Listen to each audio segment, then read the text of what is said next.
أجوركم يوم القيامة فمن زحزح عن النار وأدخل الجنة فقد فاز وما الحياة الدنيا إلا متاع الغرور. وقال الله تعالى في مقام آخر أينما تكونوا يدرككم الموت ولو كنتم في بروج مشيدة. صدق الله العلي العظيم. محترم قابل قدر بزرگوں اور دینی بھائیوں، آج امت مسلمہ جس نازک دور سے گزر رہی ہے، ایسے نازک پرفتن دور میں امت مسلمہ کو چاہیے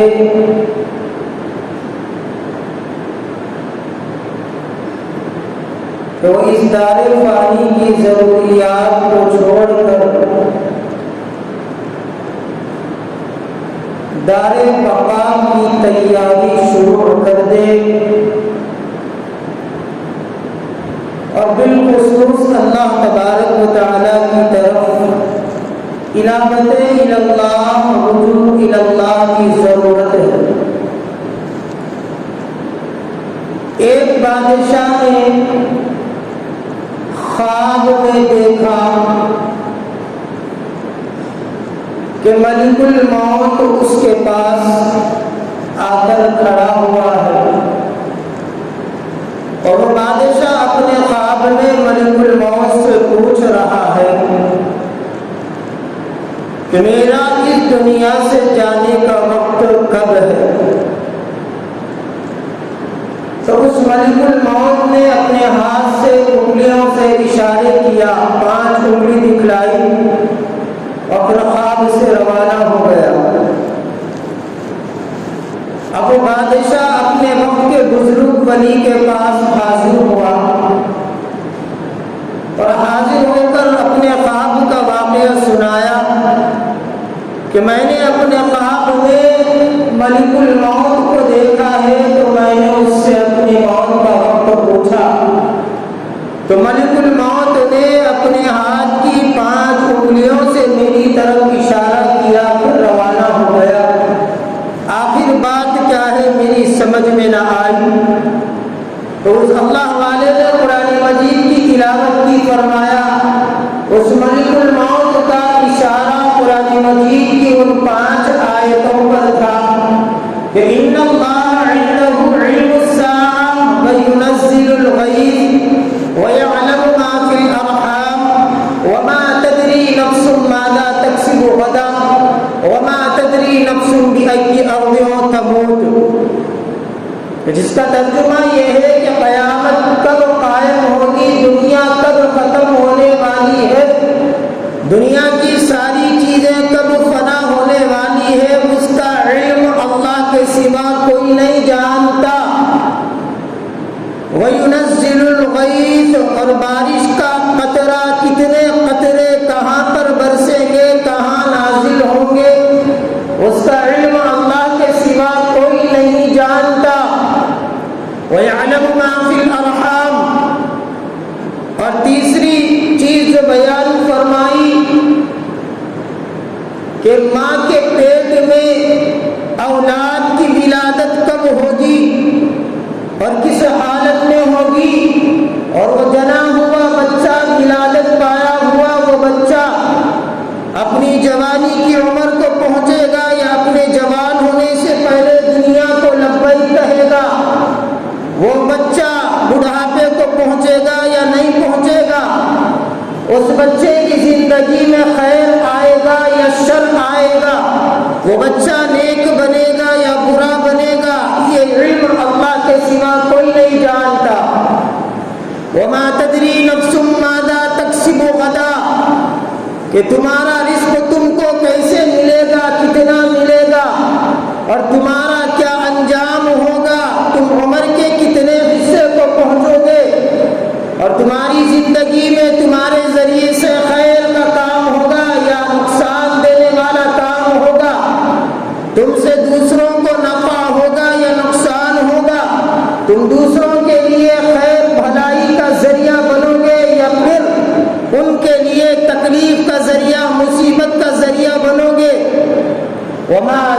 تدری نفس بأي أرض تموت.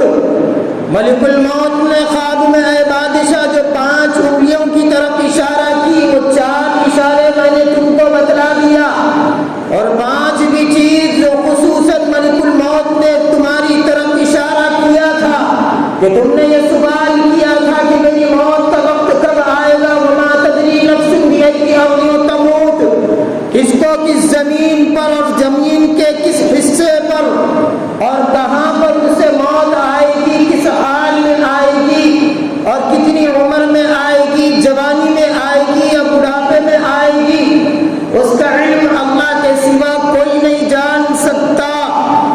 اسی لیے موت کے آنے سے پہلے اپنے اعمال صالحہ کی تیاری کر لو تاکہ اس زندگی سے رخصت ہو جاؤ، دار بقا کی طرف جانا ہو تو بڑی اطمینان والی پرسکون والی زندگی ہو. سلطان محمود غزنوی رحمۃ اللہ علیہ ایک بہت بڑے بادشاہ گزرے.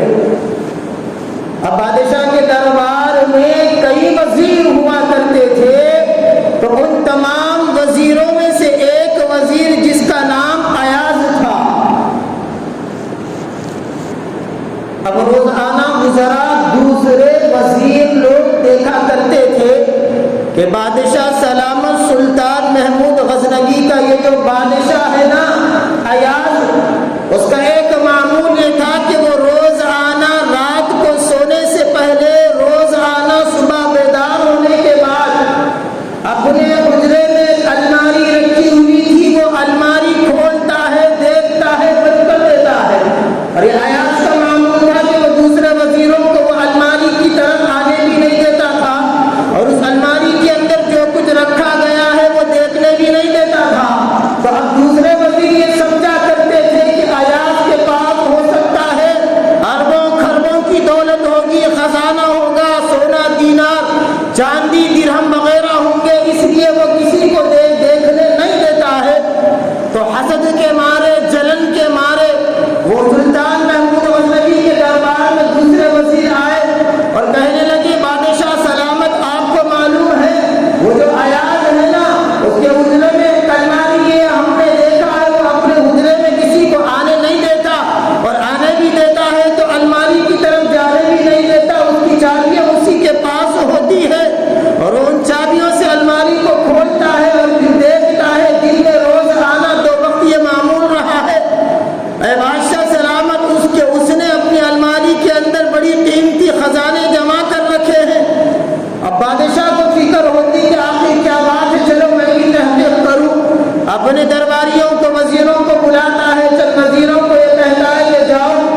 کہنے لگا بادشاہ سلامت جب میں نے پہلی بار آپ کے دربار میں آپ کے بادشاہی کے تحت میں نے ماتحت آپ کے یہاں کام کر رہا تھا تو سب سے پہلے آپ نے مجھے جو جوتا دیا تھا، جو پہننے کے لیے جو قمیض دی تھی اور جو تہمت باندھنے کے لیے دیا تھا، تو میری ابتدا تھی کہ میں اسی جوتے اور تہمت قمیض پر اپنی زندگی کی میں نے ابتدا کی تھی. تو میں نے اپنے خالق کا روزانہ شکریہ ادا کرتا ہوں اور اس چیز کو باقی رکھتا ہوں کہ آج میرے پاس بڑی مال و دولت ہے کہ لوگ یہ نہ سمجھے اور اللہ یہ نہ سمجھے کہ میں اللہ کا ناشکرہ بندہ ہوں، کہ میں نے اپنی اس نعمت کو یاد رکھا ہے. اور مختصر یہ کہنے لگا آیات بادشاہ سلامت میں مختصر یہ کہنا چاہتا ہوں کہ انسان چاہے زوال سے عروج پر چلا جائے، پستی سے بلندی پر چلا جائے، غریبی سے مالداری پر چلا جائے، اسے کبھی اپنی اوقات اور اپنی حیثیت نہیں بھولنا چاہیے. اس بادشاہ کے وزیر ایاز نے بادشاہ کو یہ سبق سکھا دیا کہ لئن شکرتم لازیدنکم. انسان چاہے کتنے ہی بلندیوں پر پہنچ جائے، اس کی ابتدا جن چیزوں سے ہوئی تھی وہ ابتدا میں جہاں پر تھا اسی کو اللہ نے ذریعہ بنا کر بلندیوں پر پہنچا دیا. تو وہ پہنچانے والا بلندیوں پر جس نے پہنچایا ذریعہ بن کر، اس کا بھی احسان اور شکر بجا لائے اور اس کو احسان بجانے کا ذریعہ دینے والے اسباب کے مسبب الاسباب اللہ رب العزت کا بھی شکر ادا کرتے رہے. اس ایاز نے بادشاہ سلامت کو زندگی کا سبق سکھایا ہے. میں نے کبھی اپنی ابتدا کو اور میری جو پست حالت تھی میں نے اسے کبھی نہیں بھولا. تو یہ زندگی میرے بھائیوں، میرے پیارے نوجوانوں، یہ اللہ کی امانت ہے، یہ اللہ کی دین ہے. اینما تکونوا یدرککم الموت ولو کنتم فی بروج مشیدہ. بڑی بڑی سلطنتیں، بڑی بڑی حکومتیں، بڑی بڑی قوتیں، بڑی سے بڑی سپر ہاؤس والی طاقتیں اور بڑے سے بڑے وسائل، بڑے سے بڑے اسباب بھی ایک ایسی چیز ہے جسے ٹال نہیں سکتے، وہ موت ہے. موت کو کوئی چیز نہیں روک سکتی. ایک مرتبہ حضرت سلیمان علیہ السلام کے پاس ملک الموت فرشتے انسان کی شکل صورت لے کر آئے ملاقات کے لیے. حضرت سلیمان نے تو پہچان لیا، اللہ نے آپ کو طرح طرح کی قوتیں عطا فرمائی تھی. اور حضرت سلیمان علیہ السلام کا جو وزیر تھا اسے گھور گھور کر وہ ملک الموت جو انسان کی شکل و صورت میں تھے گھور گھور کر دیکھ رہے تھے. اور وہ آدمی بھی دیکھ کر حیران ہو رہا تھا وہ وزیر کہ مجھے یہ آدمی ایسا کیوں گھور گھور کر دیکھ رہا ہے. کہ تھوڑی دیر کے بعد وہاں سے ملک الموت جانے لگے تو وہ وزیر نے حضرت سلیمان علیہ السلام سے پوچھا بادشاہ سلامت آخر وہ کون تھا جو مجھے اتنا گھور گھور کر دیکھ رہا تھا. حضرت سلیمان علیہ السلام نے فرمایا وہ نکالنے والا ملک الموت کا فرشتہ تھا.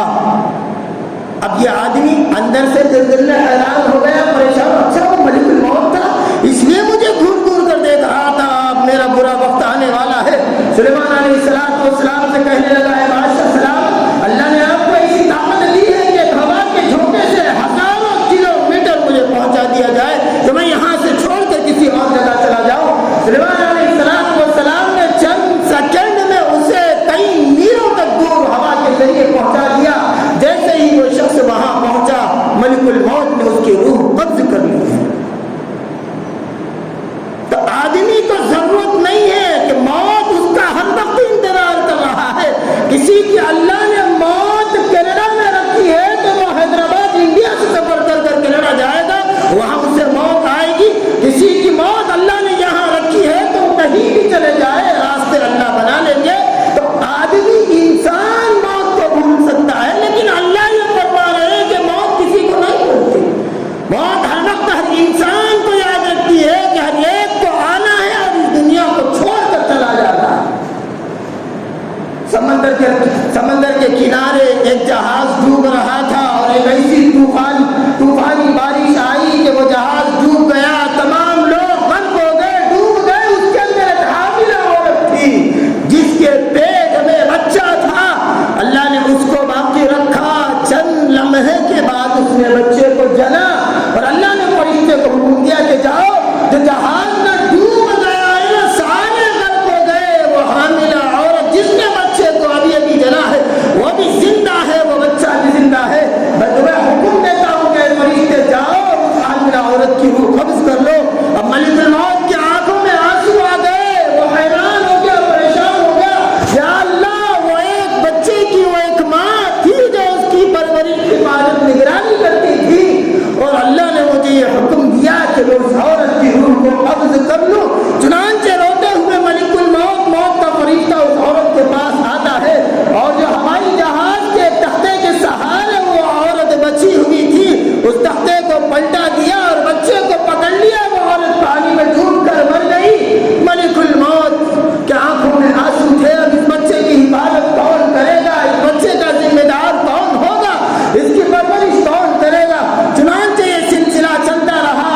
تحقیق و تفسیر کیا کرتا تھا، لیکن اللہ کی مال کا اس نے ناجائز امور میں استعمال کیا۔ وقت کے بڑے بڑے ولی اللہ، بزرگان دین، علماء دین نے اسے یاد دلایا کہ موت ایک ایسی بھیانک چیز ہے، ایک دن جانا ہے اللہ کے پاس، ملاقات کرنا ہے، تم نے جو بدعمالیاں کی ہے اس کی وجہ سے تمہیں جہنم میں داخل کیا جائے گا، جنت تمہیں نہیں ملے گی۔ کسی عالم کے بیان میں اس نے سنا تھا کہ جنت کے ایسے ایسے مناظر ہوں گے، چاروں طرف ندیاں ہوں گی، اس کے اندر آدمی جو چاہے کر سکے گا، ہزاروں کی تعداد میں حوریں ہوں گی، ایسی خوبصورت حوریں کہ دنیا کی 1 کروڑ عورتیں نوجوان ایک طرف اور جنت کی ایک حور ایک طرف، وہ خوبصورتی میں تو ہزاروں گنا آگے رہے گی۔ ایسے عیش و عشرت کا سامان، اللہم لا عیش الا عیش الآخرہ، کہ نہیں ہے زندگی مگر آخرت والی زندگی سب سے بہترین ہے۔ علماء نے بتایا جب جنت کے بارے میں اسے معلومات ہوئی تو اس نے اپنے اطراف کے 1000 مزدوروں کو، لیبروں کو بلایا اور یہ کہنے لگا کہ 120 کلومیٹر لمبائی، 120 کلومیٹر چوڑائی، حدیث کے الفاظ 120 کلومیٹر لمبائی اور 120 کلومیٹر چوڑائی، اس کے اندر اس نے 1000 عالی شان محل بنائے اور مزدوروں کو اس نے خزانے کی چابیاں دے دی، جاؤ جتنا خزانہ خرچ کرنا ہے خرچ کرو، جتنے درائم اشرفیہ خرچ کرنا ہے خرچ کر لو، لیکن میں دنیا کے اندر جنت بنانا چاہتا ہوں۔ اس نے جنت بنائی اور پھر وقت کے علماء کو، ولی اللہ کو، وقت کے دیندار لوگوں کو اس نے دعویٰ کیا ہے، تم تو جنت کی باتیں کیا کرتے تھے، شداد نے اپنی خود کی جنت بنائی ہے، شداد سے بڑا کوئی نہیں ہو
دینا ہے.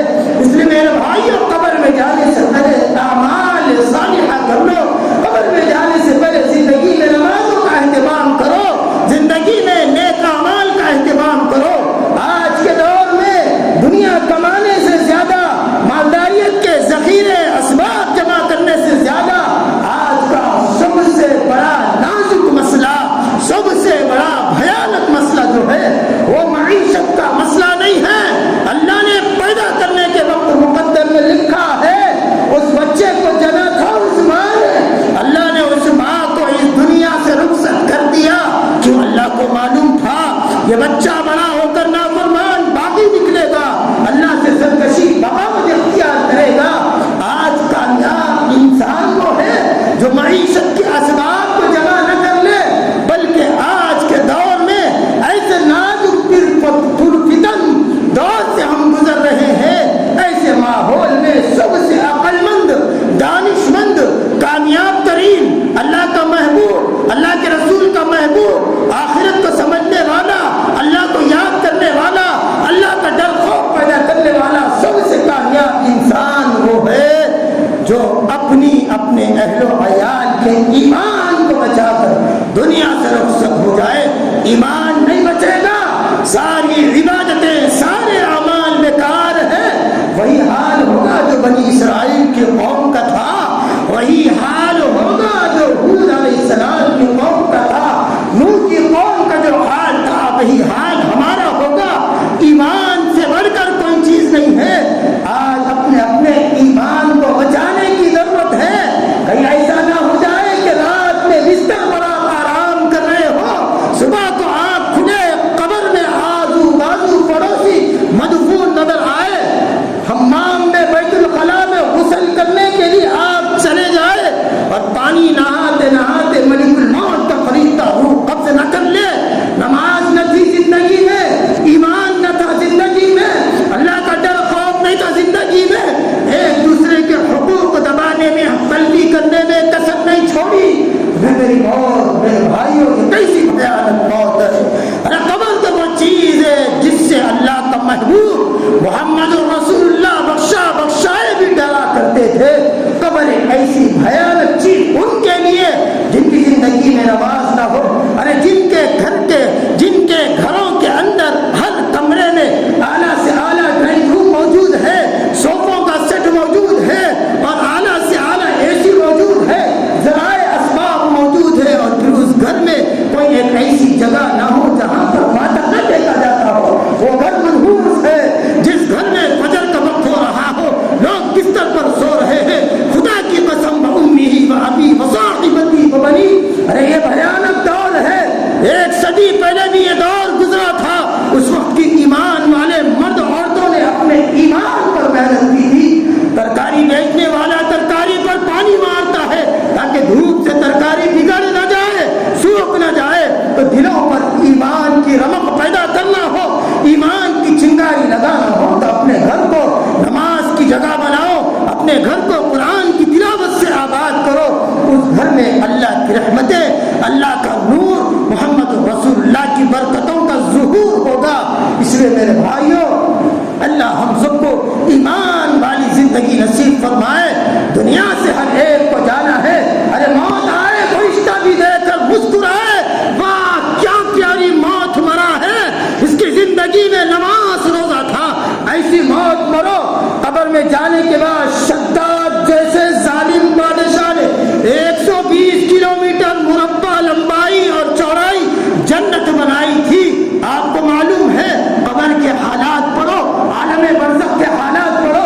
کتابوں میں لکھا ہے جو نمازی ہوگا, دیندار ہوگا, جس نے محمد رسول اللہ کو آئیڈیل بنا کر زندگی گزاری, جس نے حرام روزی نہیں حلال کو جس نے تلاش کیا, زندگی میں مصیبتوں کو اس نے برداشت کیا, کبھی کسی کا حق نہ دبایا. جب اس کی موت ہوگی اللہ فرشتے سے اعلان فرمائے گا اس بندے کی قبر کو 120 کلومیٹر لمبائی میں, 120 کلومیٹر چوڑائی میں اتنی لمبی کر دے اور جنت کے تمام نعمتوں کو اس کے آنکھوں کے سامنے رکھ دے. اب فجر کا وقت ہوگا, وہ مردہ قبر کے اندر رہے گا, فجر کی اذان ہوگی, نماز اس کے سرہانے آئے گی اور کہے گی اے مرحوم آپ مجھے پڑھ لیجئے. قرآن اس کے پاس آئے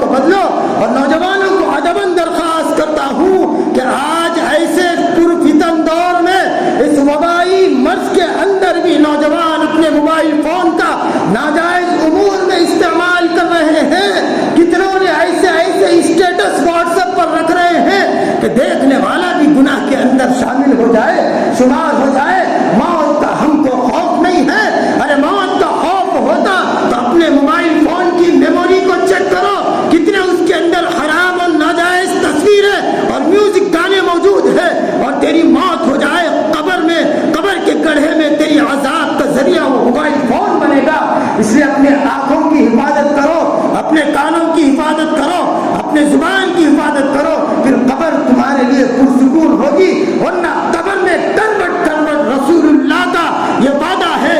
رسول اللہ صلی اللہ علیہ وسلم نے یہ بد دعا فرمائی ہے ایسے نوجوانوں کے لیے جو اپنی جوانی کے نعمت کو ضائع کرتے اور غنیمت نہیں جانتے ہوئے حرام خوری میں گزارتے ہیں. محمد رسول اللہ نے بھی ممبر پر اپنا سیدھا پاؤں قدم رکھتے ہوئے بد دعا فرمائی تھی. آج گھروں میں نوجوانوں کے اور معصوم بچوں کے باپ بے شرم بیٹھے ہوئے ہیں, ماں بے شرم بیٹھی ہوئی ہے. جس نے اس بچے کو جنا, اس باپ نے اس کو پیدا فرمایا, بچہ گھر میں بیٹھ کر انسٹاگرام پہ, ٹیلی گرام پہ, واٹس ایپ پر اور دوسرے طرح طرح کے ویڈیو دیکھ رہا ہے, اور وہ باپ اس بچے کو وہاں پہ تاکید بھی نہیں کر رہا, ڈانٹ رہا بھی نہیں. تو اس سے اندازہ ہوتا ہے کہ اس ایسی امت کے ساتھ اللہ کی مدد ضرور آئے گی. وہ بے وقوف تھے نعوذ باللہ, وہ تابعی کا دور, ولی اللہ کا دور, وہ صحابہ کا دور نعوذ باللہ غلط تھا. آج اتنی بے دینی کا سیلاب ہمارے گھروں میں امڑ رہا ہے. آج ہمارا ضمیر تک اس بات کی گواہی نہیں دے رہا. کہاں سے اللہ کی مدد آئے گی؟ بوڑھا باپ اپنی بالوں کی سفیدی سے گھر میں موت سے ڈرتے ہوئے جائے نماز بچھا کر اللہ سے دعا مانگ رہا ہے, اے اللہ سارے عالم کے امت مسلمہ کی حفاظت فرمانا. اور اسی باپ کا نوجوان بیٹا اپنے کمرے کا دروازہ لگا کر گندی گندی ویڈیوز اور میوزک گانے سن رہا ہے. گھر میں اللہ کی رحمت آئے گی میرے بھائیوں, اللہ کا عذاب آئے گا. تم نہیں سدھرو گے. اللہ تمہارے دین کا محتاج نہیں, اللہ تمہارے نمازوں کا محتاج نہیں ہے. سن 800 ہجری کو دہرائیے, مسلمانوں نے ایسی غفلت کی لاپرواہی کی, نوجوانوں نے غلط کاموں میں اپنی زندگی گزاری, فضول لغویات میں گزاری. اللہ نے تاتاری قوم کو عبرت کے لیے بھیجا. ان تاتاریوں نے مسلمانوں کو چن چن کر ان کو خون بہایا. اللہ نے پھر مسلمان کا نام و نشان ختم ہونے کے بعد اللہ نے اسی تاتاری قوم کو ہدایت عطا فرمائی کہ ان سے دین کا کام لیا ہے. اس لیے میرے بھائیوں,